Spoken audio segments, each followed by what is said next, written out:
আসসালামু আলাইকুম। বাংলাদেশ বেতার রামপুর স্থানীয় খবরে আমন্ত্রণ জানাচ্ছি আমি পারভিন সুলতানা। জাতীয় রাজস্ব board NBR online VAT refund module চালু করেছে।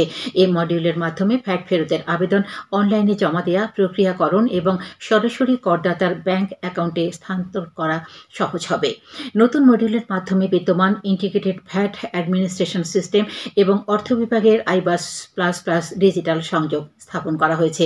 ফলে অনুমোদিত ভ্যাট ফেরত সরাসরি করদাতাদের নির্ধারিত ব্যাংক অ্যাকাউন্টে বাংলাদেশ ইলেকট্রনিক ফান্ড ট্রান্সফার নেটওয়ার্কের মাধ্যমে পাঠানো যাবে।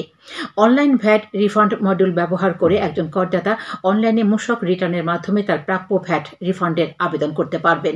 এই পদ্ধতিতে করদাতাদের ভ্যাট অফিসে গিয়ে রিফান্ডের আবেদন জমা দিতে বা চেক সংগ্রহ করতে হবে না। ফলে করদাতার সময় ও অর্থ বাঁচবে এবং স্বচ্ছতা নিশ্চিত হবে। অনলাইনে ভ্যাট ফেরত সংক্রান্ত তথ্য ও সহায়তা পেতে এখন থেকে করদাতারা সংশ্লিষ্ট মূসক কমিশনারেটের সঙ্গে যোগাযোগ করতে পারবেন। অনলাইন ভ্যাট ফেরত মডিউল চালু হওয়ায় জাতীয় রাজস্ব বোর্ডের ডিজিটালাইজেশন আরও এক ধাপ এগিয়েছে। ধাপে ধাপে সব কার্যক্রম স্বয়ংক্রিয় করার মাধ্যমে স্বচ্ছতা ও জবাবদিহিতা নিশ্চিত করার প্রচেষ্টা চালিয়ে যাবে বলে সংবাদ বিজ্ঞপ্তিতে জানিয়েছে সংস্থাটি। সরকার চলতি আমন মৌসুমে অভ্যন্তরীণ বাজার থেকে 6 লাখ টন সেদ্ধ চাল, 50,000 টন আতপ চাল এবং 50,000 টন ধান সংগ্রহের লক্ষ্যমাত্রা নির্ধারণ করেছে। প্রতি কেজি সেদ্ধ চালের সংগ্রহ মূল্য 50 টাকা, আতপ চাল 49 টাকা এবং ধান 34 টাকা নির্ধারণ করা হয়েছে। গত বছরের তুলনায় এবছর আমন মৌসুমের ধান চালের সংগ্রহ মূল্য বৃদ্ধি করা হয়েছে। আগামী 20 নভেম্বর থেকে সারা দেশে আমন মৌসুমের ধান চাল সংগ্রহ শুরু হয়ে 28 ফেব্রুয়ারি পর্যন্ত চলবে।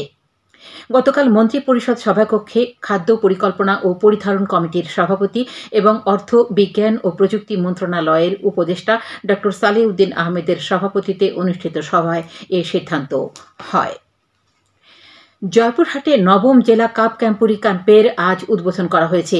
এ উপলক্ষে শহরের রামদেও বাজলা সরকারি উচ্চ বিদ্যালয় মাঠ থেকে একটি শোভাযাত্রা বের করা হয়। পরে কালেক্টরেট মাঠে জেলা কাপ ক্যাম্পুরির উদ্বোধন করা হয়।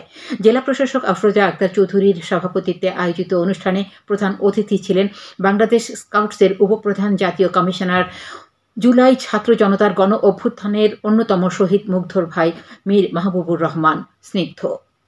আগামী 12 নভেম্বর সন্ধ্যায় মহাতাবু জলসা ও 13 নভেম্বর সকালে কাপ ক্যাম্পুরি সমাপনী অনুষ্ঠিত হবে। 5 দিনব্যাপী এই কাপ ক্যাম্পুরি ক্যাম্পে জেলার 300টি মাধ্যমিক বিদ্যালয় ও মাদ্রাসার 3000-এরও বেশি কাপ স্কাউট অংশ নিচ্ছে। উত্তরাঞ্চলের ঐতিহ্যবাহী শিক্ষা প্রতিষ্ঠান কারমাইকেল কলেজের 109তম প্রতিষ্ঠা বার্ষিকী ও তারুণ্য মেলা 2025 উপলক্ষে দুদিনব্যাপী নানা অনুষ্ঠান আজ কলেজ প্রাঙ্গণে শুরু হয়েছে। কলেজের প্রাক্তন অধ্যক্ষ প্রফেসর ড. মোহাম্মদ রেজাউল হক সকালে এই কর্মসূচির উদ্বোধন করেন। অনুষ্ঠানে সভাপতিত্ব করেন কলেজের অধ্যক্ষ অধ্যাপক মোহাম্মদ মোস্তাফিজুর রহমান।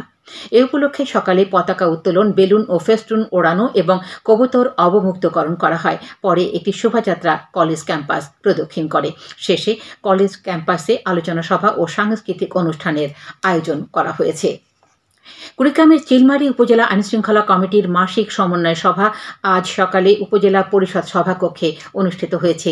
উপজেলা নির্বাহী কর্মকর্তা সবুজ কুমার বসাকের সভাপতিত্বে অনুষ্ঠিত সভায় উপজেলার আইনশৃঙ্খলা পরিস্থিতি পর্যালোচনা করে সন্তোষ প্রকাশ করা হয়। পরে একই স্থানে উপজেলা চোরাচালান প্রতিরোধ, গ্রাম আদালত ব্যবস্থাপনা, সন্ত্রাস ও নাশকতা প্রতিরোধ এবং উপজেলা আইনগত সহায়তা কমিটির পৃথক সভা অনুষ্ঠিত হয়।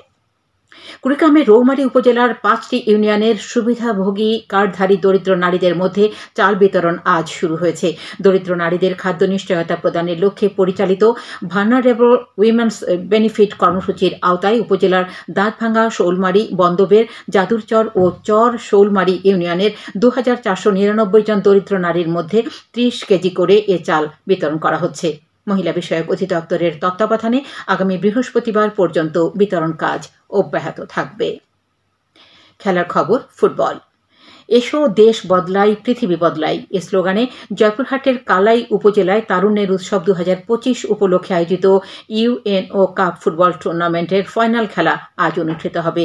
বিকেলে পৌর শহরের কালাই ময়নউদ্দিন সরকারি উচ্চ বিদ্যালয় মাঠে কালাই পৌরসভা ফুটবল একাদশ ও উদয়পুর ইউনিয়ন পরিষদ ফুটবল একাদশ পরস্পরের মোকাবেলা করবে। সবশেষে আবহাওয়া। আজ সকাল 9টা থেকে পরবর্তী 24 ঘন্টার আবহাওয়ার পূর্বাভাসে বলা হয়েছে, অস্থায়ীভাবে আংশিক মেঘলা আকাশ সহ সারা দেশের আবহাওয়া প্রধানত শুষ্ক থাকতে পারে। সেই সঙ্গে সারা দেশের রাতের তাপমাত্রা 1 থেকে 2 ডিগ্রি সেলসিয়াস কমতে পারে এবং দিনের তাপমাত্রা সামান্য কমতে পারে। এদিকে আজ সন্ধে 6টা পর্যন্ত পূর্বাভাসে বলা হয়েছে, দেশের অভ্যন্তরীণ নদী বন্দরগুলোর জন্য কোনো সতর্কবাণী নেই এবং কোনো সংকেতও দেখাতে হবে না। খবর শেষ হলো। আমাদের পরবর্তী স্থানীয় খবর প্রচারিত হবে সন্ধে 7টায়।